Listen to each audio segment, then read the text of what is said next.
You know, I mean, from what we know, this disease is hitting African Americans at a disproportionate rate. So you have the sport that has the most African Americans in it. You know, these guys are millionaires, you know, not going to get into their level of conscience, but put them small or whatever, it's going to take one slip up for the whole NBA league. You know, them teams that are there, some of the most influential, you know, black athletes or what have you, could get stricken with the virus. I think it's too risky to me. You know, I wouldn't do it. And that, to me, that's very similar to what Van Fleet is saying, but he still said they need to go. I think it's interesting in a way. So you got Van Fleet from the Toronto Raptors, right? Van Fleet's point is, look, socially, consciously, we know right from wrong. We really know that we need to support this protest, and we need to get behind the messaging that's happening at this particular point in time. But he said it's a financial issue. We're all young black men. We don't want to give back any money, and we want to continue to make money to use as we see fit. Makes sense. I mean, the argument makes sense. But as far as the risk, you know, I don't know. I think once we get into the season, then we'll know. You know, it's a super hard call. If I was probably a young NBA player and it looked good to me, and I think I was younger, maybe without a wife, kids, I'm not going home to a family, maybe I would risk it if it was only me involved. If I'm an NBA player that has wife, children, taking care of a family, maybe has a older person, an older parent, aunt, uncle, grandparent at home that I'm now taking care of, I think I would think a little differently. But if I had to go for self, I probably would be out there playing. But if I had to consider my family, I don't know. Yeah, I mean, it's definitely gonna be. It's a social experiment for sure. I mean, they're gonna have these guys out here playing like, let's see how far we can go. And you know what? From there, that'll probably determine what the NFL will do. Now, the NFL is a whole different beast because you got that point of impact at the line of scrimmage. You know, all types of stuff is going on there. And I'm kind of like, how are they really going to play the NFL? You know, like, I don't know.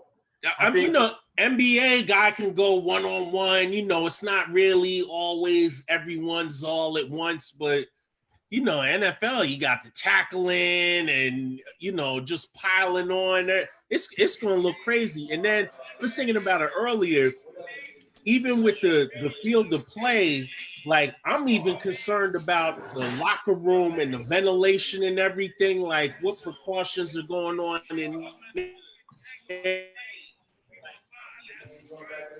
you know, at minimum, it's an experiment to see what this will do for, you know, athletes or people in general, you know, in these types of conditions, you know, but at worst, to me, it's Tuskegee Experiment 2020 at worst. I mean, but you see, like they, you know, they already stopped reporters and all that shit. Ain't gonna be none of that shit no more, as in reporters coming into the locker rooms and all that. They deaded all that shit.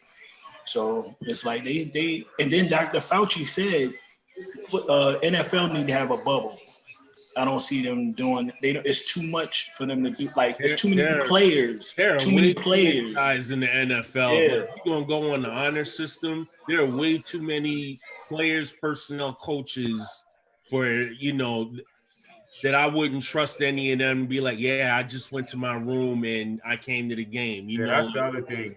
That's the part I have a problem with, similar to what you just said. I have a problem with any sport that's in a bubble mingling with the local population and then coming back to the bubble. I don't get it. I'm not a believer in what's going on. I look at it like, you know, the virus is very real, but the narrative surrounding the virus is not. And I just don't understand. I don't. It's too much conflicting information. Right, exactly. Every other day, we're getting different pieces of conflicting information.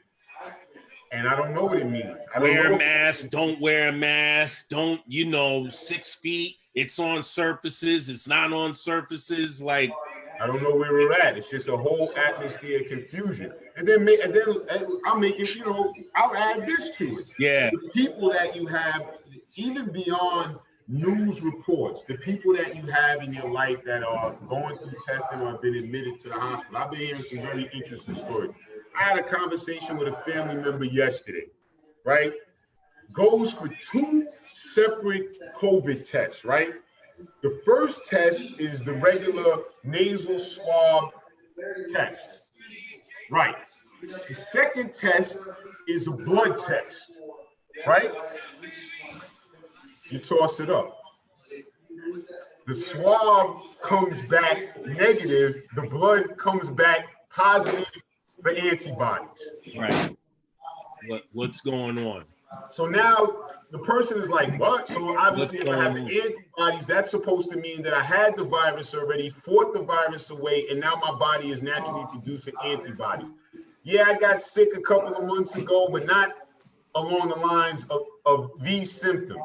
But people are walking around with COVID-19 antibodies in their system, which is supposed to mean that they had the virus, and now their body has produced antibodies to it. People have already gotten past it, is my point. People have contracted it, fought it, gotten past it without even knowing. Where does that leave you? Right.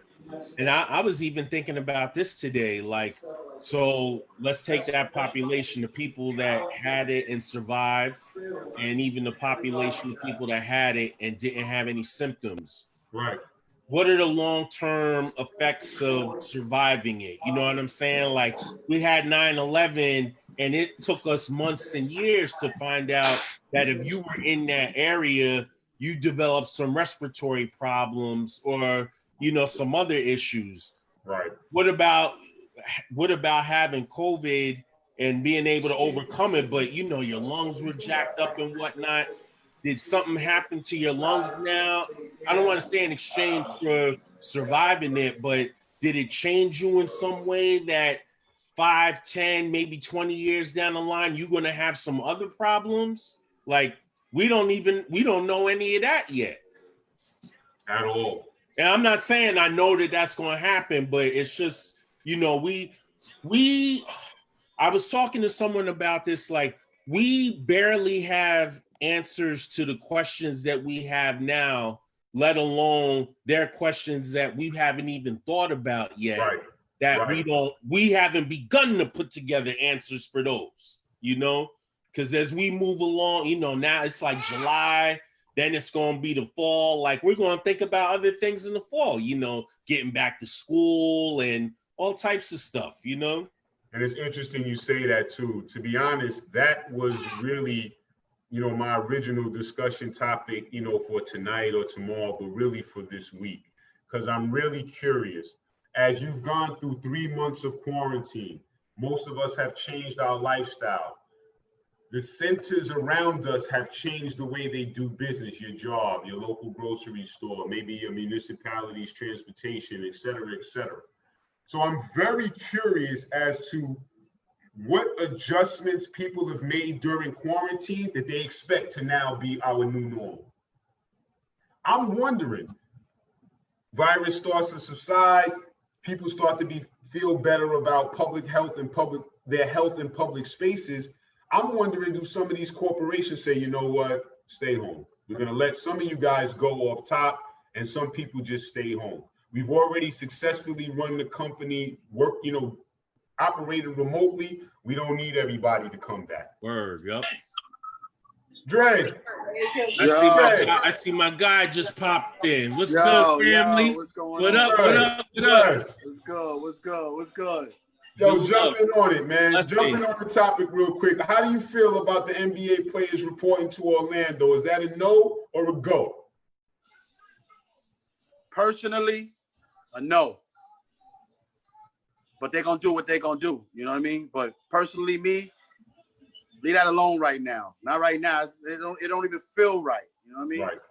It don't even feel right. Like, It's like as much that we going through right now, it's just showing. It's showing the true colors, to be honest.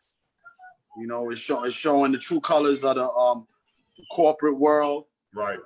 And, you know, the elites, man. It lets you know, like, they don't care about what's really going on right now.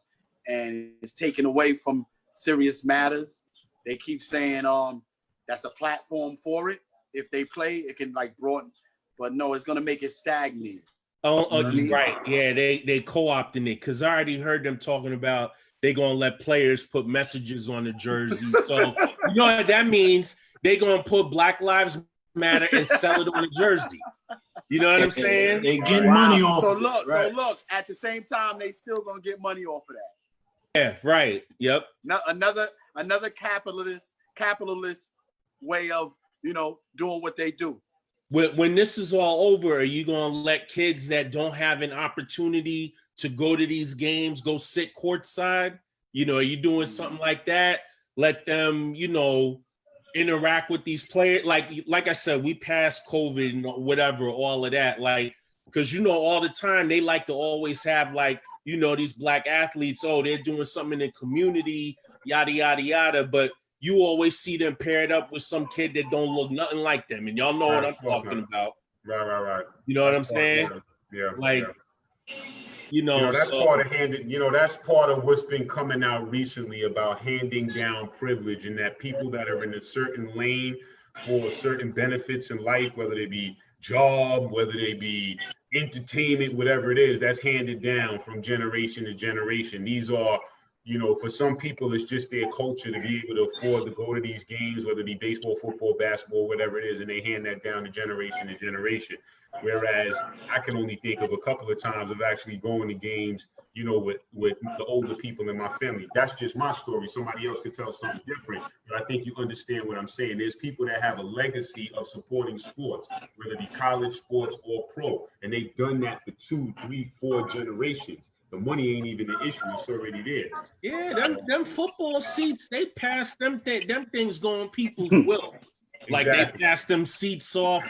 Pass them seats what they off. call? There's a term for it. I can't remember. Like PBAs or something like that. Like the actual seats. Like you don't own the seat, but you pretty much do. And then you pass it off to your child. They pass it off to their child. Yo, my family been going to Jet games since the 50s. Exactly. And that's where that comes in. And that's why when we talk about professional sports, you know that it's about money. I think that's the beginning of the conversation. The other thing I'll add to it, I mean, you have players that do want to return. So, you know, we're talking about the corporate structure and them pushing people, the NBA as a corporation, pushing its players to come back and play. But then you also have players that want to come back and play. You didn't have to push them. Hey, yeah, that's what I want. That's what I want to ask. How do y'all feel about them? Do y'all feel that they overblew Kyrie's statement? Like they tried to make him look like, you know, he didn't know what he was like talking about. The way they said that, you know, the way he came about it, like he didn't have nothing, like no plan, basically. So they made it look like he just came out of nowhere with it. And then they saying the other guy for the Lakers, he had more of a plan to do for the Lakers. Dwight Howard from the Lakers or Avery Bradley or one of them? Avery Bradley, like he had more of a plan. Of a reason not to play. Yeah, they making it seem like Kyrie just came out of nowhere. How do y'all feel? Y'all feel like Kyrie had a stance? I'll raise my hand. Or y'all riding first. with LeBron and them saying, yo, let's just keep playing? I'm going to say this. This is my take on Kyrie Irving. Kyrie Irving is talking about a shift in ownership in the country. The problem was he didn't come out and say it the way it needed to be said. That was the first mistake that I noticed.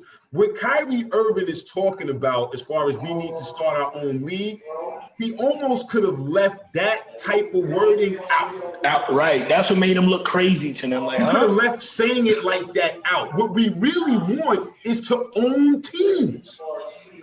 And whatever form that takes, if it means that I got to own teams and be in my own league like Ice Cube, so be it.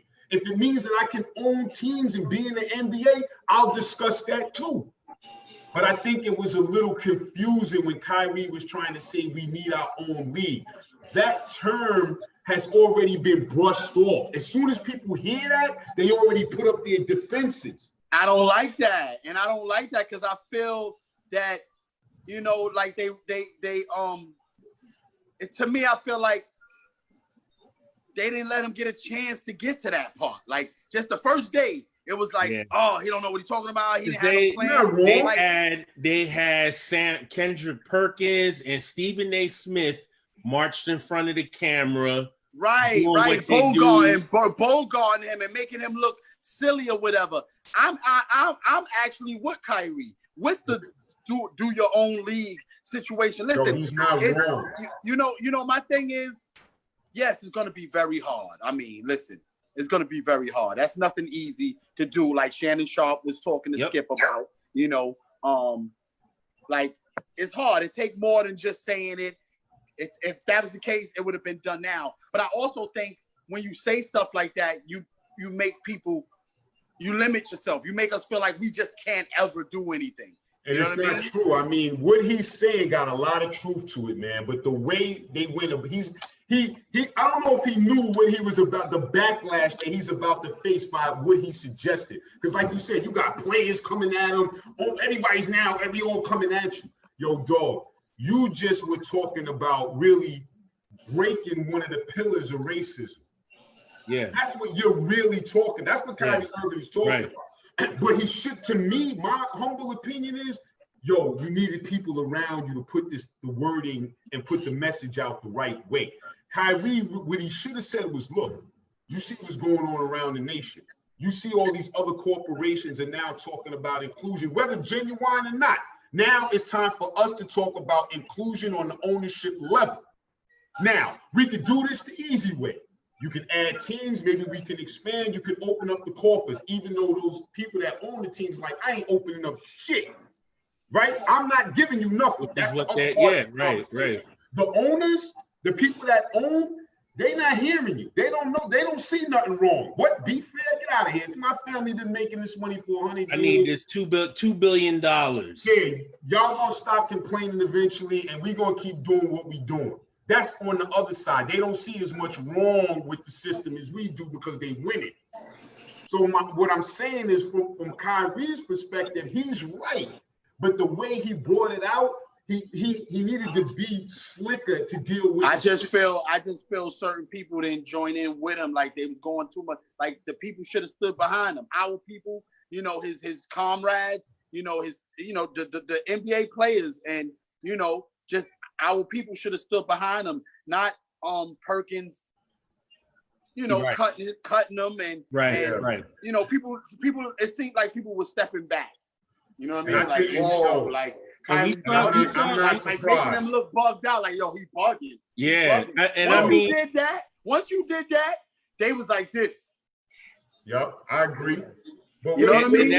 And that goes back to the NFL and Colin Kaepernick. Like, yo, my mind. I was just about to say that. Yeah, facts. If y'all players stood with Colin right then and there, we wouldn't, but Colin wouldn't be in that position. And now it's like, oh yeah, you see what, now we understand what he was talking about, you know, 3-4 years later. Like, y'all should have taken that stand with him then.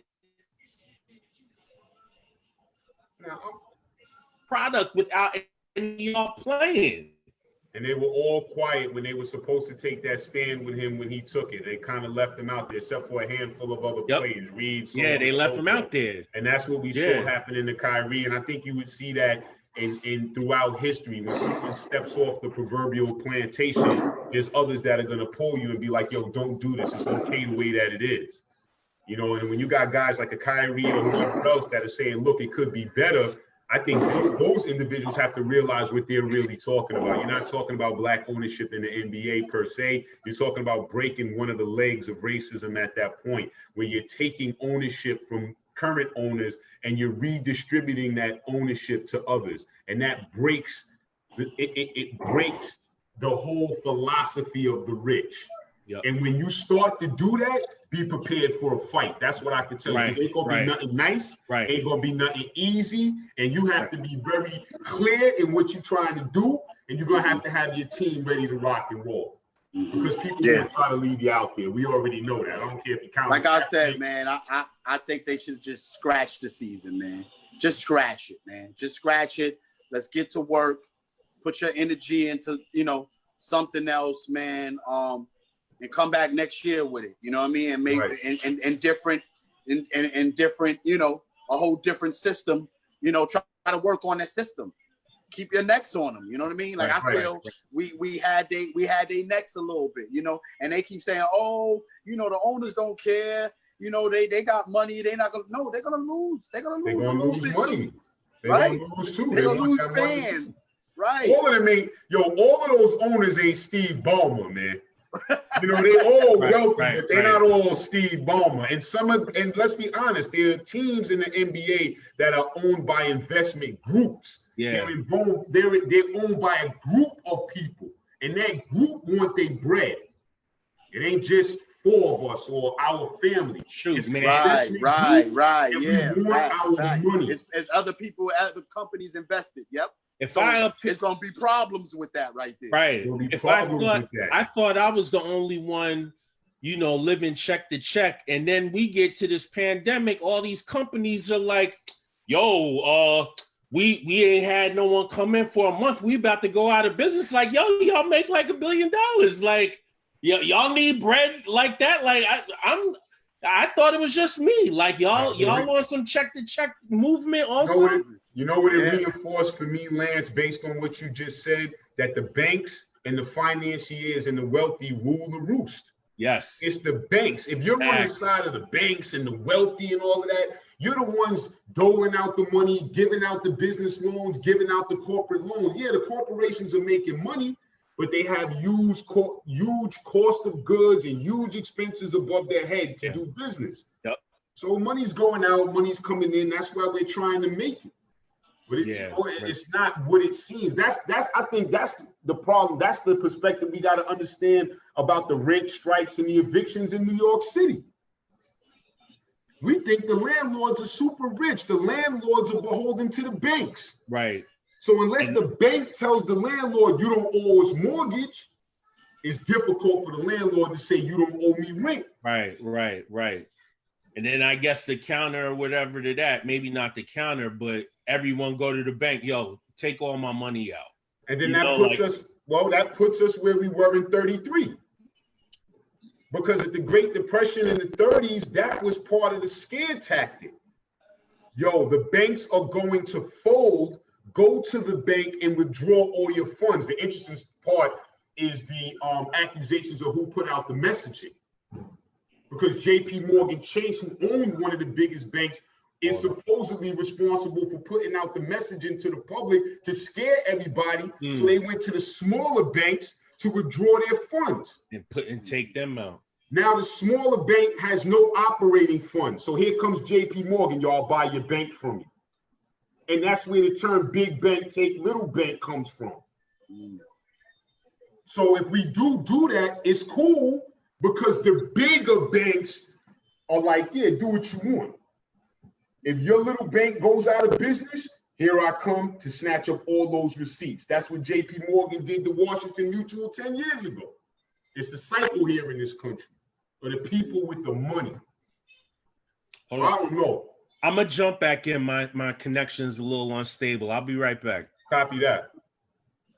All right, so what you think about Black Lives Matter? How I say it is, I don't like the term. I never repeat that term.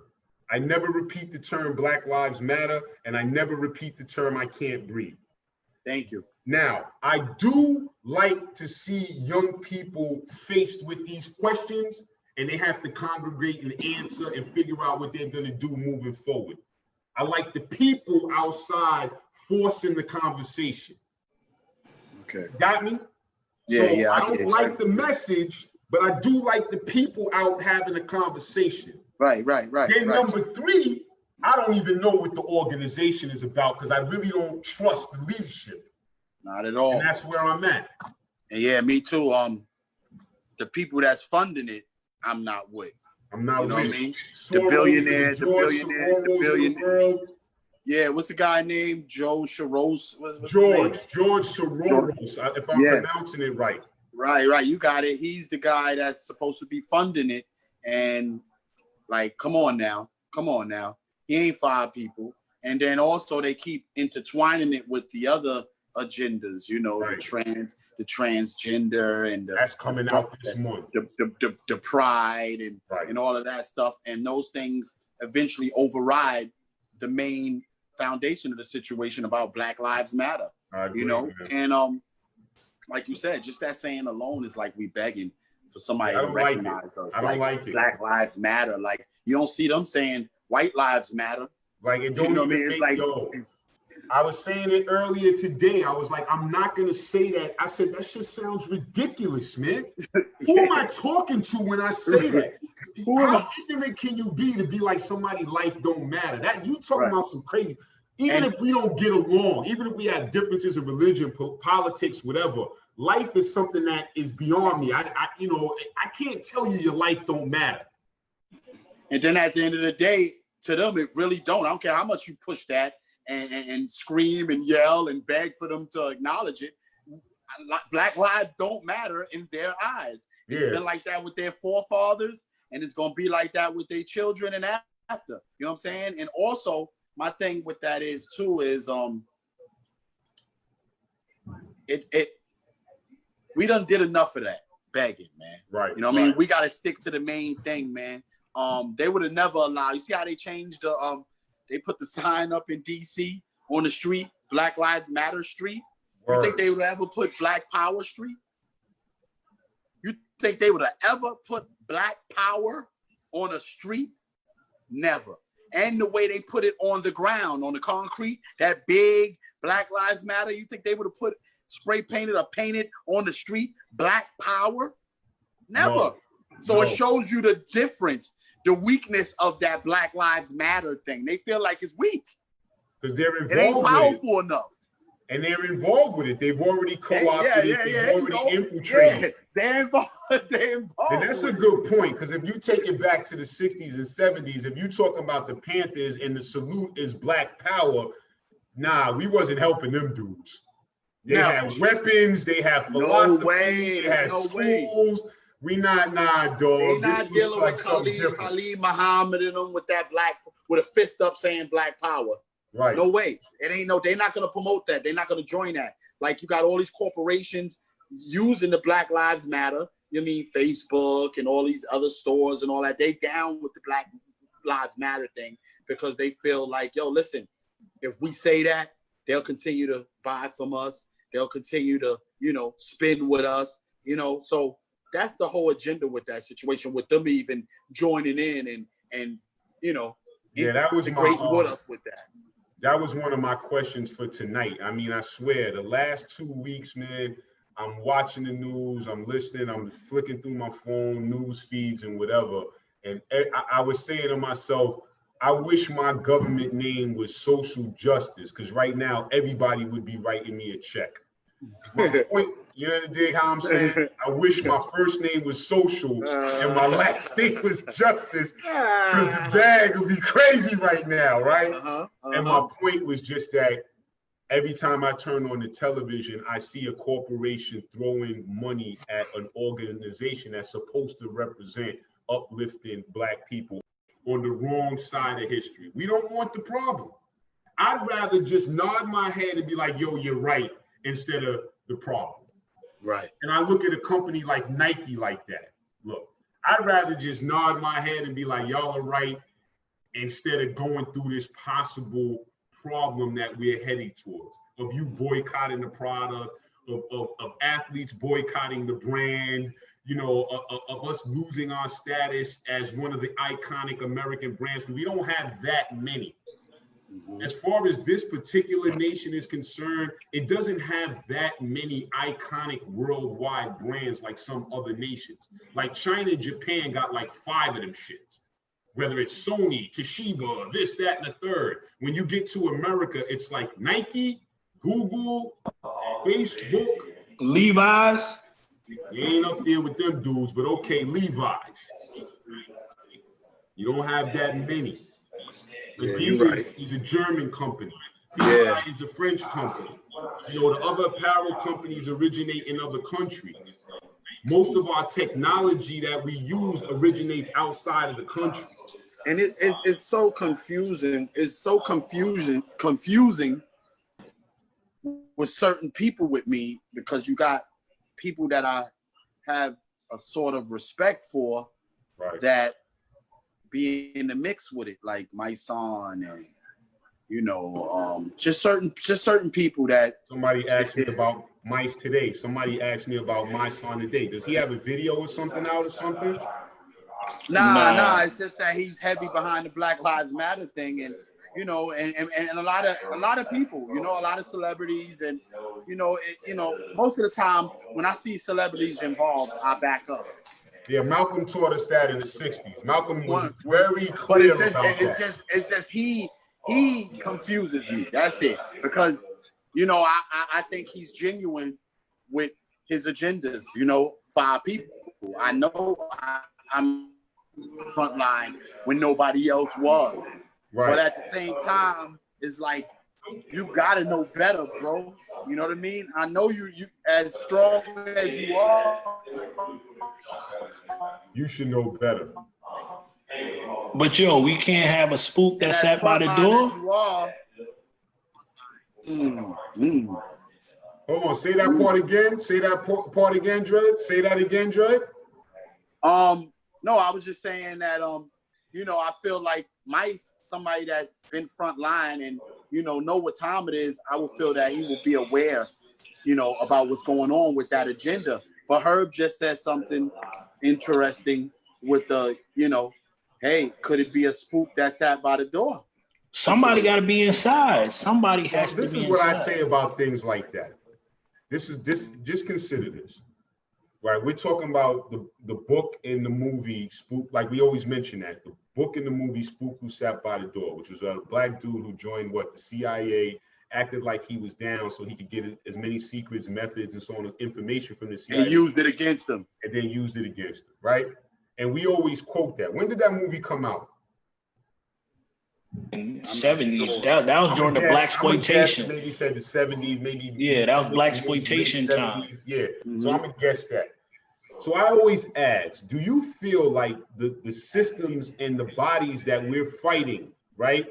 Do you still think that they fall for the same tricks in the 70s, in the 21st century, 2020? And my point is just this. Don't lean on all your 20th century tactics to fight a 21st century version of a problem. That's my point. Some tactics you can hold on to. Others, the enemy has already gotten past that. They're waiting for you to try that. Nah, you're right. Yeah. So be very careful when we say certain things like that. Now, back to Mice. Could Mice be that? I don't know, because it got to be a certain type of individual that could do that. I'm going to keep it real with you, right? I heard some things, you know what I mean? Choke no joke, you know? What's up with Choke, man? What's up with that dude, man? Choke no joke, chicken choke no. I used to see him at the pizza shop by me, man. Listen, honestly, I don't really rock with homie, but okay. On this, yeah, he kills me sometimes with certain things. He's doing too much. He's doing the most, but hey, it is what it is. He's who he is. He's doing what he's doing. Now he's trying to rap and all that. He's over here spitting rhymes, yo. Pure trash, yo. Pure dumpster, dude. Dumpster truck shit. But he said something interesting. He said I'm listening. He said about Mice. He said, like, watch him. You know what I mean? Like, that he's affiliated with Rock Nation. And yeah, they say he's affiliated with Rock Nation. Him and the girl that he be with a lot. Right, the Tamika Mallory chick. Right, that they connected with Rock Nation and all that, and that they get in the bag, man. They getting paid. Well, listen, I heard Mice talk, and he said, "Yo, how is he able? He uses Rock Nation for him to get to all these places because he couldn't do that himself." You're not. It doesn't work. Well, I don't now, believe well, that hold on, tactic pause. is going to work. No All right, hold on. Now you said that, but he said that about Rock Nation, but now Snoop Dogg joined in with him, and he's supposed to be funding them to get around places. You know what I mean? And yeah, Mike said that. Yeah, we need money to move. We need money for hotels. We need money for this and all that stuff. But once all that money get involved, too much money causes more money, more problems, bro. And to be honest Now with it becomes a money game. And then to be honest with you, if you need to finance it for a movement, going to like people in the music industry ain't really the way. You should have went to other people that's already in the community that been pushing for 10 years, 15 years, 20 years. Those are the people that you go to and be like, I'm the next generation. I'm helping you pick up the gauntlet. What can I do? You don't need have to deal with we need to deal with more. We need to deal with more grassroots people that has the funds for that. That's already doing things in the community. Deal with them. You know what I mean? And y'all put y'all money together and make it move. Like you just said, you don't go to the celebrities, man. They water everything down, man. You do not do it. There's already people on the ground doing the work. Go find them. And then all of y'all together can find the funding. I agree. The cheap way is to go to other rappers and all of that. Nah, entity not to be trusted, man. Like you said, there's too much money involved, man. You know, and I've heard people say it. I've been in meetings and heard people say it. Look, we can still do the right thing and turn over some coins. You know, it's possible, but a lot of people just don't do it, man. Yeah, I'm not gonna just bash them. I don't know how far they're gonna take it. I don't know their heart with it. I'm not in their body, so I don't know if they're gonna keep it all the way G'd up with it. So I'm not gonna bash them. But we know the history. We know things that happened in the past where it ain't never really been legit. You know what I mean? When the celebrities get involved, it's more of tax write-offs. You know what I mean? It's agendas. It's just to put make you look away. You know what I mean? And at the same time, it's to water it down. It's to put you there and soften people up. Right. You see what I'm saying? At the same time. So, you know, it is what it is, man. My whole thing is, like I said, I step back and look at everything. I analyze everything. That's all. Right. And I mean, the way I see it, I always think that the game is that the struggle evolves. You know, and I think the people that work to keep us in a certain position, they evolve and they watch what's going on too. And they say, look, we slipped over here. Next time you got to do it like this. Next time we need this person on our side or a person on the inside. And I think we work towards that. Because remember, at the same time, you got people that are dissatisfied and willing to break the system. You got people with a lot of resources that want the system to stay the way it is. And that's the fight. Right. And at the end of the day, I ain't on the front line, so I'm not here to bash nobody. Salute to all of them doing their thing. Salute to all of them that got, you know, true, real, genuine agendas, you know. And, you know, if you out there doing what you're doing, Black Lives Matter, however, it is what it is. You know what I mean? I'm not shitting on nobody's movement. You know, a lot of people, we can say what we want, but they out there doing what they doing. And it is, we just having a conversation. You know what I mean? We analyzing the situation. And it is what it is. I salute them brothers. I salute the sisters, everybody that's out there doing what they got to do. And the thing is, with me, I feel I fight it on a whole nother angle, man. My fight for the situation is different. Like, you know, I don't think this is just me personally, my opinion, you know, the revolution ain't with war, man. You know what I mean? Fighting wars and marching and protesting and beating. I think at the end of the day, is love is going to win, man. Just love everybody. And in order to show love all around, you got to love yourself first. You know, find the love within self. Love yourself. Love your household first. Love your community first. And then you can go to the rest of the, you know, the world with it. You know what I mean? And also my fight is with, you know, health and wellness. I think we should start in the kitchen. Revolution starts in the kitchen. I heard you say that the other day. Revolution how you gonna fight a war and you ain't healthy enough to even get out there and fight anything? Right. You know what I mean? Get your exercise, and that lesson, get your mind right, man. Yo, that lesson, what you just said is a lesson from the Panthers. And it's part of the reason that back in the 60s and 70s, the Panthers made sure that they had the breakfast program, the vaccination program, and other programs that dealt with health and wellness, because they were like, our people are in no physical condition to fight a war like this. We're addicted to drugs. We got a heroin problem in the community. We got very serious issues that fight against the physical and mental and spiritual wellness of the people that we need to be soldiers. So in order for them to be soldiers, we have to work with them first, get the mind right, get the body right, get the spirit right. Then we could talk about a fight. Until we do that, you're not equipped for a fight. And that was the reason, like I said, the Panthers taught us that. And that was the reason they concentrated on the health of young children. That's beautiful. That's beautiful, King. That's beautiful. Everybody thought that. A lot of people that don't read about the Panthers always go to the gun first. Thank you. But it wasn't that first. You know what I mean? And to be honest with you, since this is being recorded, there are many of our teachers that will let us know, look, when the Panthers were running around with those shotguns, whether they were loaded or not, you know, the police looked at them and were like, these guys are crazy, but didn't really deem them a threat to act on. When they started the vaccination program, the morning lunch, the morning lunch programs, baby, that's right. The vaccination, the morning breakfast program, and it was one other program that they started. That's when the authorities were like, yo, enough is enough. That's when they became a threat, baby. That's when they started to really get the youth and the community involved, and they worried about their health, wellness, eating. They really doing something. You know what I mean? Like they're not becoming reactionaries. That's real revolutionary. And that's when people would tell you they became more of a threat. When they put those guns down and started to join political parties, started to educate the so-called community, started the vaccination program, and started the free breakfast program. Because you said it all. You said it all. You on it, brother. You on it, brother. You on it, brother. You on it, brother. You on it, brother. It's something I want to add to that too, because I was listening to you, just reading the post when you were talking about health starts in the kitchen, and I'm 100% with that. And there's something that I'll add to that in your lifestyle, people around you that people are already doing. I'm just going to put some words to it. And the word, my man, is divestment. You know, stop supporting these companies. Stop supporting these lifestyles. Stop taking your hard-earned money, your bodily energy, your family, your whatever, and supporting these structures that keep us down. So for instance, when you talk about health and making sure that, you know, we're revolutionizing our way of thinking and then our bodies, where I come in at is to say, you know what?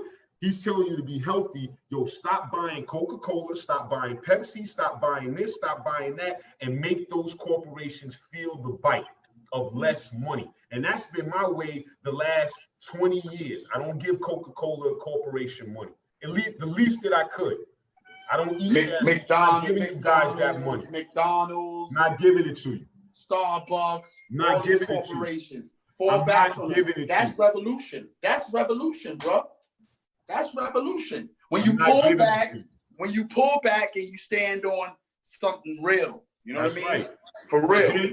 Like I say, some of those things we still want, but yo, the way I started looking at it was, yo, all right, moderation. Some things are just totally out. I'm not giving that corporation nothing. This one right here, you know what? Instead of buying 10 things, I may buy 3.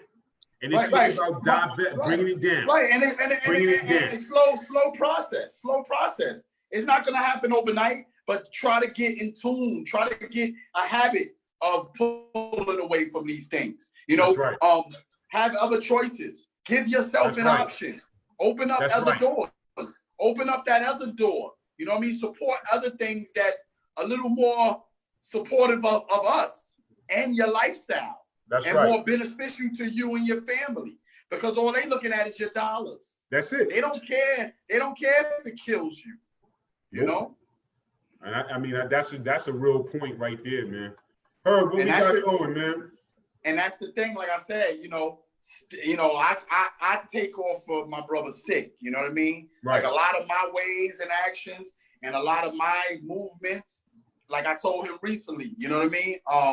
He's like my guru, you know what I mean? He's a mentor. He don't want that. He don't want that title, but I tell him, I look a lot to the things that you do, and it helps me out. I said, it's even things that I do without looking to you. But then when I see you do it, it's like a cosign, like, oh, Right. I'm in the right place. I'm in the He's right a mentor, place, man. He may not want you to look at him as a guru, because a guru is a term for a spiritual leader, but he is a mentor. A mentor, bro. He's a mentor, and you know him personally, man. And you work with him personally. We know him, but he's been a mentor in a certain sense to people that listen to their music. What? He's a mentor. He's a mentor to everybody. You know how many people I see comments and say, yo, Dad Prez raised me, man. You know what I mean? Dad Prez raised me, changed my life. You know, I went to school with Let's Get Free. That's when I really went to school. Period. That's when I got educated, true education. So, hell yeah, man. So, that's what it is. He's a mentor to a lot of us, man. I mean, you know, shout out to Stick. Shout out to Dad Prez. Shout out just now. They just had the 20-year, you know, anniversary of Let's Get Free. I saw that online. Yeah, that was beautiful, man. You know, Erykah Badu stopped by, you know, Sean C. And, you know, it was just a good build, man. It was a good build, man. I appreciate it. Do they still connect with Lord Jamar? Yeah. Every now and then, Lord Jamar came to the 25th anniversary Loud thing. You know, the Loud concert at Radio City. At Radio City, stopped by and we gave, you know, he came on stage with us. He came on, Stick didn't come, but when M went up there and he brought Lord Jamar out, being that he's the one that found them. Really brought them out, yeah. Yeah, he found them. He discovered. I remember those days. I remember when when Lord Jamar did the 5% album and all of that stuff. That's around the same time. Yeah, that's around the time. But that was his, it looked like that was his group. It looked like he had discovered this group. It was. He discovered them. They came to him at a Brooklyn. It was a Brooklyn like barbecue fair fest thing happening, and Stick and M was out there from, you know, Tallahassee or whatever, and they was out there trying to shop their music, trying to get it on, and they saw Lord Jamar at that thing, and they said, you know, that's a brother I think that would take to the lane that we in. You know what I mean? I think we should go holler at him, and they said they spit for him one time, and from there he brought them to Loud, and it was on from there. Yeah. Some things work out. Sometimes. Yeah. So what we got? What we got now? Y'all was looking at the Jada and Fab thing, man? I looked at I was hoping that people would come on so we could kick it with that, but ain't nobody messing with me tonight. Who you think won? Jada Kiss. Yo, listen, this is what I say. Once Fabolous started playing around, Jada Kiss started slapping them around. Basically. Jadakiss started dropping shit every different era, time frame, whatever. They just dropping that shit. Fabolous started out strong. Fabolous first 2 joints was hard. And then he started playing with the ladies. Right. With the ladies. And Jadakiss said, all right, man, I'm staying in the trenches, and I'm smacking the shit out you, boy. I started laughing too. Every song he kept coming with a smack. Yo, I was laughing with Jadakiss, like, yo, y'all gonna play such and such. I want that. Then he was like, you gonna play such and such. Because he's on some remixes and all that. This is when I knew it was over. When after one of Fab's songs, Jadakiss said, that was cute. That means it's done. That was like when somebody says that, when somebody comes back with that was cute, you done. Yeah, you finished. That was like Babyface versus Teddy Riley or some shit. Right, man. So, you know, they were saying that it should have been Jadakiss versus Bean. It would have been more harder.